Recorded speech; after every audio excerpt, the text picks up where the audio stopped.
Hi mayam ngasi video sidi mamangi video sindagi khara different oina ko mai se koi Thangkhai2 da Indian makeup tauge aduga Thangkhai2 da na Korean makeup tauduni abako mayam ado mayam video se haurage kadasi ko mayam ai moisturize tawna la e ba mai se Nivea gi moisturizer da lauraga ai moisturize tawra la e hauji primer lagi haurage ko ado primer se tairage Mayam Maybelline gi primer se lauraga primer hana tairage primer tai base amaru oi ko mayam primer sina ko gi skin ase chemical mayam dagi mana khara product to bigani loina na ko gi makeup to bagi damakta skin je mana ekdam ready ohen gani aba smooth ohen gani ado Indian side rom dana ina Maybelline gi 24 hours full coverage foundation se six laurani ahan bada dagi do tawna loina sandok pirani aduga blend tawjare aduga Korean ki side se gana Maybelline Pitme gi segi foundation se lauraga ko Korean gi moidi ko foundation se khara dewy oiba foundation ko khara glow ka bak foundation da sinai dana ko ado aingonda laita banina segi se lauraga ina stop cream ma yansalaga do tawna loina apply tawre aduga same beauty blender do lauraga fajana blend taw thokchare lem hau bodo nang aksam kai skra nan thoe ado pisum yage pisum Korean rom dana hana yage ado moidi mu raksi am season de ko brown gumba se season ya baduna brown in lori se kajal ni Lakme gi adu do lauraga pisum se hecture age ado moigi pisum di khara khoi gi straight oi dana ko ado naina khara straight oi na ye ado ko concealer ma laurani lauraga side da loina sengdok pirani khajitang malhan ge to bunya bako haidi agi pisum di moi du mane tau de ba Korean du mane tau de straight oi da banina khara tum semdok tu ne na khara artificial illusion ang kha sum pi bi doini concealer se lauraga pisum gi matorom da khajitang kathat pire ko katatlaga sumain tau na semdoe ado pura manner sum yam khajti sum malabni ko aduga beauty blender ado lauraga fajana dep chawraga fajana blend thok chare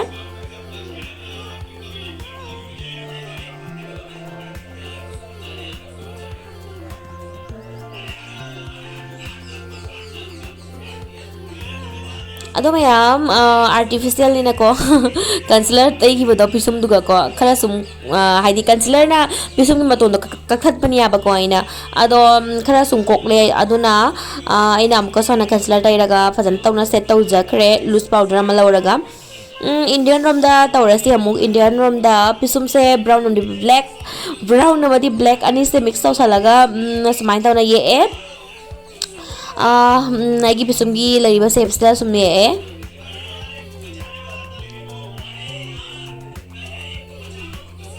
aduga spoolie ma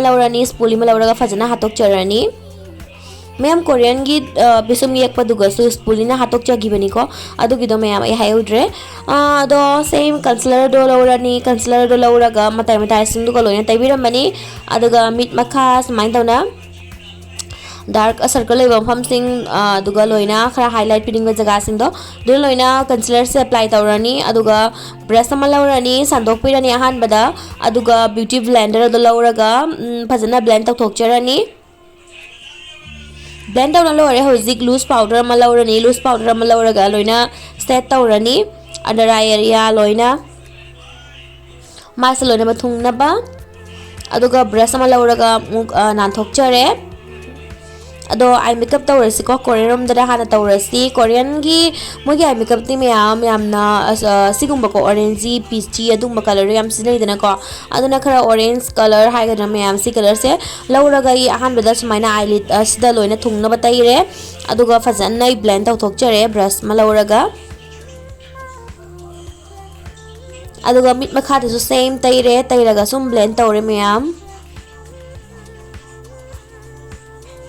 aduga eyelid ta ko khachitang alang ba khachitang hapsi ko aduna sigi mayam si color se ke color hai dun khang de dum yang biro mayam kar orange peachy color hai ga ko adu color lauraga eyelid adu tangta arang ba se happy rani aduga siga khar dark brown color se lauraga mit ba khas ga sumaina khachitang mit se uislap tawraga ko eye bag ma sembi rani aba ko sum eye bag ka sumain tawna sembi rani aduga fazana blend tawgani yam soft oiba look ama fangnabagi harsh line ama tawudanaba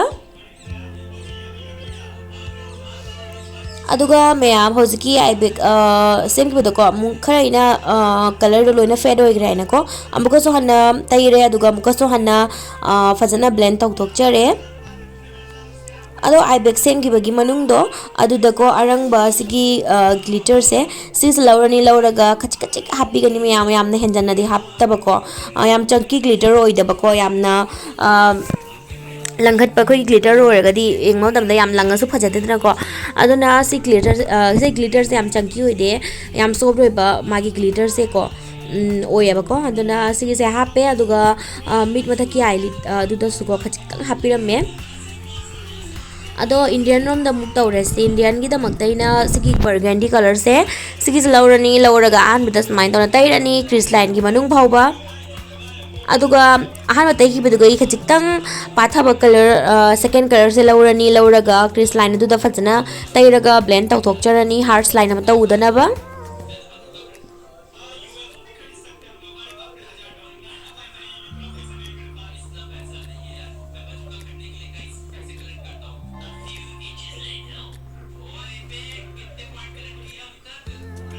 ado are bida clean brush ama lawrani lawraga fajana muka blend thok charani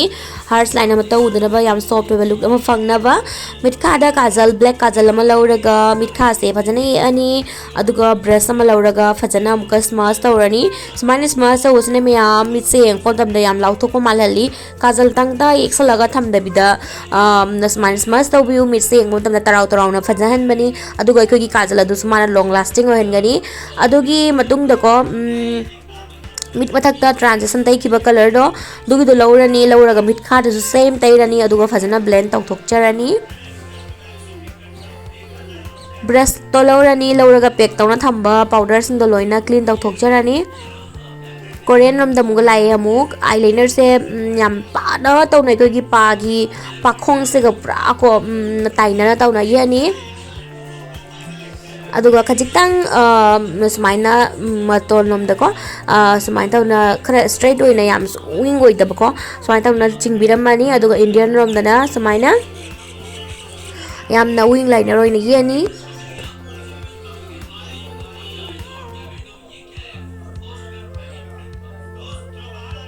inner corner da husika highlighter hapani golden color gi highlighter ama lawraga hapchare ado sumaina mayam Indian rom dana sumaina eyeliner extend to boje husiki am chanari dana ko mayam aduna sumaina ina khara extend tawre sumaina to bosna mi se hana tharaga su mayam yeng mata traw ba sum mi se khara law thok ba sangdok pon maina to holiya ko ado hojik se blush ki da makta se ki khara simmer high से blush से खरा glow याबको Thar मतुंग को खरा खचिक खचिक की सिमर यावी high तारे को अदोगिदो तैरे कोरियन साइड तना अदुगा इंडियन साइड तना अदो मैम कोरियन साइड तैना हाइरे ब्रोंजर तैगी बनी को अदुगा कोरियन साइड तना सॉरी इंडियन साइड तना कंटोर से लौरे से की से लौरगा फजना मुका कंटोर तो बिरानी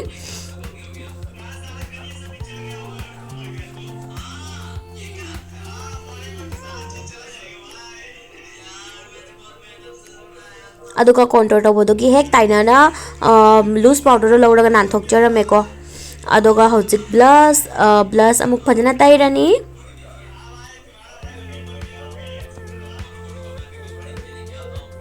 blush loire hojik highlighter ama lawraga amuk tairani nose contour ni tawrise nose contour ta hodre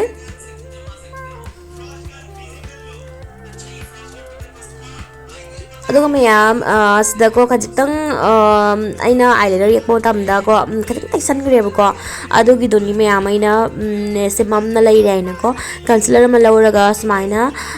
phajana nan thokcharani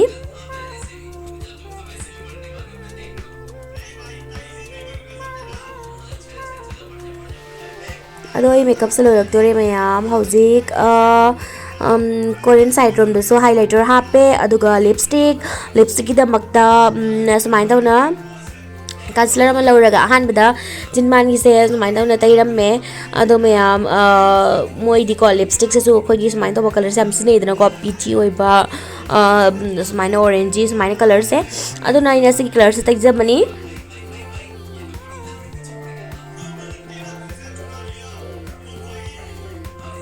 aduga adugi mathak tugana loose powder ama lauraga sumaina taibiramani मैं वही ngang बदा सोर सु video सा सुम young बियो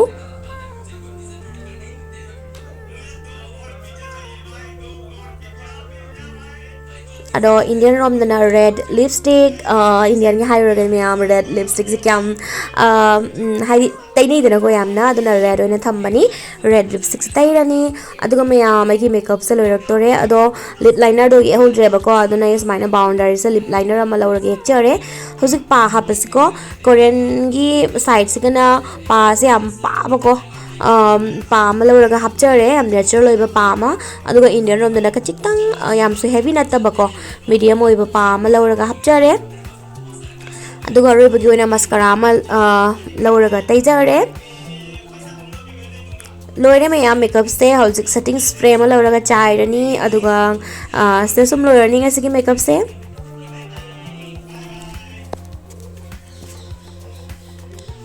अदो ma'am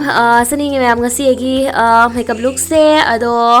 ma'am क्या मानबा मानदबा दो दिखंग्रे मैम हाइबिरमो करम मेकअप अनि सिगई करमना फजेना अदो आइना तौरिबसे मैम हौजिक मुगी कोरियन गी असमाइना लिपस्टिक मुगी करी चिनबान मनुंग नोम दको खजितंग आई खोगी ngangjunaba color ma thabani abako aduna ina orange color se lawga thare bako ado sini ma'am final look अदो अनि सिगई करम लुक सना फजे करम लुक ना पामे सोमना पामे अदो हाइबिरमो कमेंदा अदो सनी ma'am ngasi gi video se pamna gadi like to biramo share to biramo and subscribe to biramo ngasi gi ma'am चलगे मथंग video da mu na si bye bye